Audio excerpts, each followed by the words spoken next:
माई चो तो नया नया पतो है आवा तारी सब बब काट झाड़ ले तारी सब बुझा तनु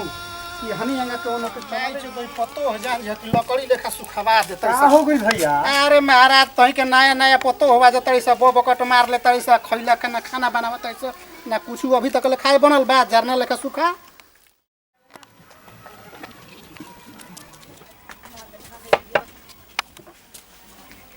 अरे पतोहिया बाड़ू सर है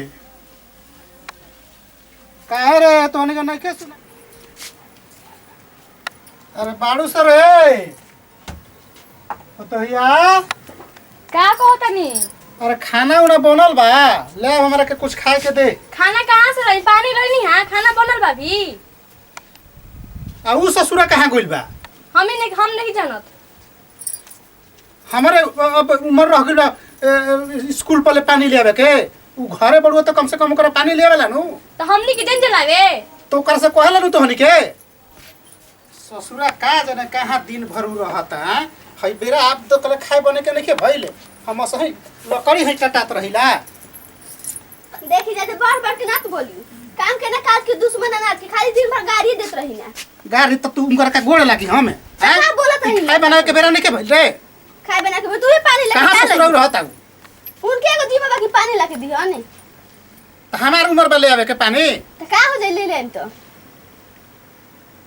जे घर में बाउहे नु लाई के बाहर साथे में ले आवे खातिर पानी आ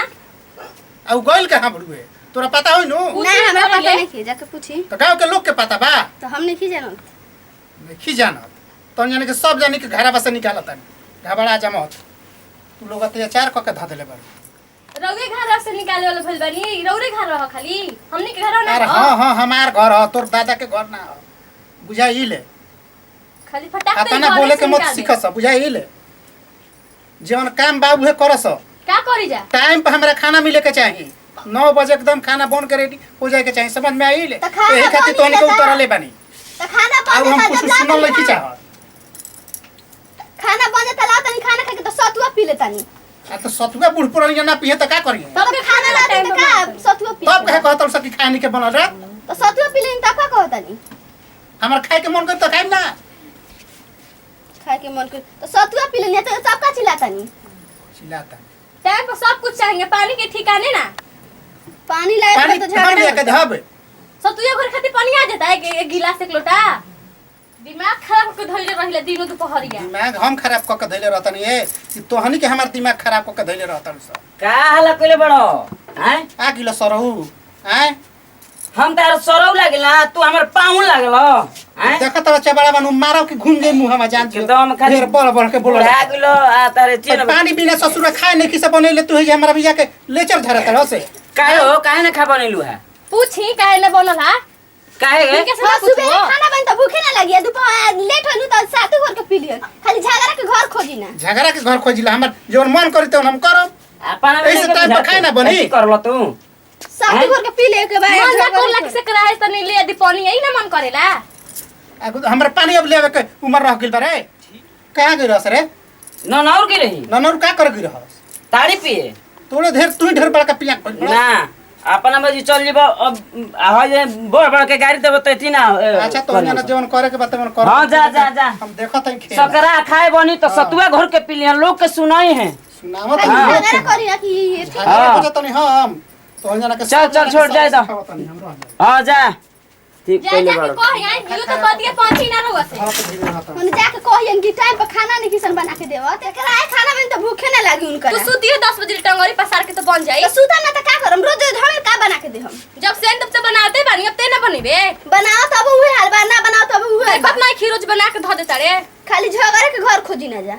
छोट बिया तो करते करते मरी बड़ खाली एथी करी हो कहे के हमरा सागे तू ही न उतर रहिस करते आओ तड़ी से तो करते नहीं किया तो का साल में होते बे अइला अपन रहने ते खावे लगली रोवा रहन नहीं दिखाओ चल जो अपन जन काम कर मुंह लागल दिमाग खराब कर रहली एगो हो बुढ़ावा तो झगड़े के घर जोत रहेला मन कलो कोई दे दी सल्फास के गोलिया कि मर जाओ खाओ के ओनी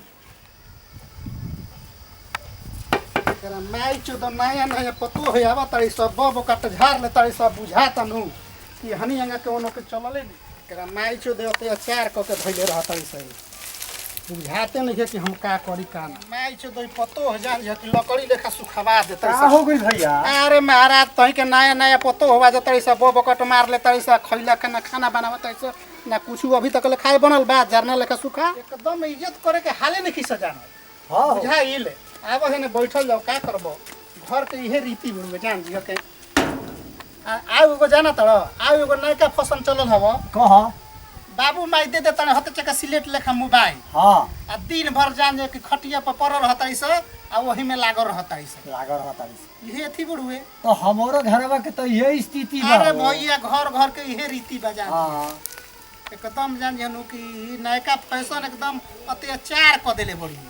यही के चलते जान जब के हेने भागता त कोनो होने भागता इहे त आजकल के लीला चलता समय हमनी के जमाना में ई सब रहब समय पर ना भोजन बनता हां आ ना कोनो काम होता इहे ई मोबाइलवा के देन ह एमे दाज हो गइल बा हां नेट चलावत तारी सब नेट चलाव तारी सो बुझाई खैनी उनी बनाबो बनता बनाओ आउ कुछ सोची जा अरे हाँ, हमनी के समझी। अब कौ दिन के जिंदगी बा अब हमनी का सही कट जाई कट जाई। अरे उ अपना बारे में सोचा सका ठीक तो बा हाँ बाकी ठीक लागत नहीं अब ठीक नहीं लगी तो हमन के बतिया मानो तड़ी सा ना हैं उ तो अपना मंगल में रह तड़ी सा हो भाई हाँ। तहरा घर के स्थिति ओ कोरोले हमारा घर में स्थिति खराब बीतता दू गो पतो का करतारी स खाए बना देतारी स धो देतारी स ना केहू के कहता सकी खा लो कहला पर कहतारी स कि खाए के दो तो दिहे स आ ना तो नइकी स देता तो उहे नु हाल बा मंगबा त मिली ना त कौवा लेखा तो टटा का करीला सवेरे हम स्कूल में जाइला कर्मचारी के काम करे हां सफाई अभियान में तो एक दिन मुँह धो के जाइला एक दिन असहुओ चले जाइला आइला 9 बजे 10 बजे कभी 8 बजे कभी 7 बजे भाई आइला हाँ। मिजाज हरासमेंट घर के स्थिति देख के हमारा बुरा नजर पड़ला जननी बहुत स्थिति खराब है भैया खराब जान हो जी गइल हां बा। ई घर घर के इहे रीति तब ह। हम का करीला हम त जान जियनु भैया हाँ। कि हम अपना घर से एकदम अब तंग आ गइल तो हम तोहरो ले बेसी तंग में का करीला एगो तसली बा हां तसली में सतुआ बा एगो डिब्बा में 2 किलो नीमक बा ओही में से निकाली ला बिना प्याज के बिना मिरचाई के घोर के आ भर छुदा पीला एक तो खबा अब ना हमन के भाई। दोसर भैया रास्ता का बा दू टाइम खबा। पर मिलबे ना करी अब सतुआ तो इहे खत्म रास्ता हो पर- गइल बा तो आटा पिए के काम लगाई अरे ना ना आटा काहे पियब मालन कि फिरू पहुंचे तो पिसाई सतुआ आटा पिए से ना न हो जाई तो का कइल जाई अब जैसे चलत अब भैया सही निकलत चल हल ही नहीं कि अनाज भुंजाई सतुआ भुंजाई अरे तो भैया नानू क के दिए सब हमने के अपने हाथ गोड़ आ चला हमनी के शरीर थाकल जाता अब जौन बात ते ओने में गुजारा करे के बा कल के पानी स्कूल पर से ढोवत 5-6 गैलन भैंस के ले अइला 5-6 गैलन अरे भैया तो उहे त हालवा हमरो घरे बा तोहरो घरे कल सुखल बा सुखल बा। हमरो घरे कल सुखल बा हौ एगो बेटी चोदमना को लइका बड़ुए त जान जे कि खाली ताड़ी पिए खातिर तरी खाना में रहता हाँ। आ जब पानी हमरा से आवता ना हो हां अब पानी ढोवे के उम्र बा हमरा ना हमरो तो उहे हाल हो गइल बा जानत नहीं कि हमहू तने तबाह भइल बानी 2 गो भैंस बाड़ी स खियाइला पियाइला धोइला मांजिला गोबर निकालिला हां हां अब का गवत करे? ले अइला हमहू तबाहे बानी का करबो बड़ी अपने परिवार से अपने जिंदगी अब हमनी के हमनी सायर बहुत बानी एथी बन जा सायर हो का गइल करे बा। करे के ई नयका नयका जौन फैशन आ तो गइल का बा, करे के चले के कतही हमनियो के कहीं अब बुझाता न मोठ धरी जा मोठे धैला में गुजारा बा गुजरे बड़िए हां दोसर ना घर के ना घाट के कतही के ई बुढ़वा अब नहीं खन सर नहीं खंसर रह गई चल खनिया पीटो चलो जब देखल जब अपन अपन चलो हो बाबू चलो खाए चलो चलो बोलातिया अब के बन गइल खाए तो बनल ना रहे तू खिसिया के चलिला हां किसिया के हम चलेनी हां हमारा के एथी सिखावा तड़ तू हम गनिया घर हो हैं? मान देनी घरे खाए बनल बा आई का करत रहन कि जसई कावा तड़िसनु तसई कहता कि ना ना देर हो गइल बा काहे नहीं इनकर नौकरी छूटता तोहार तो नौकरी बा तो तू चल जाता भूखे आई का जाता पहाड़ ना है। बबुआ परिवार में समझाव बुझाव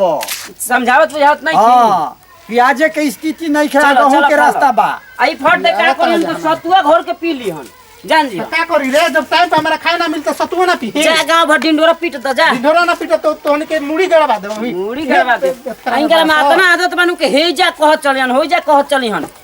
मर जे तहीं के अपने घर के शिकायत गावत चलियन ई ना सोचेन के हां तू को बात में हटी आई ना भैया महटी अइले में गुजारा बा इनकर बुझाई कहियो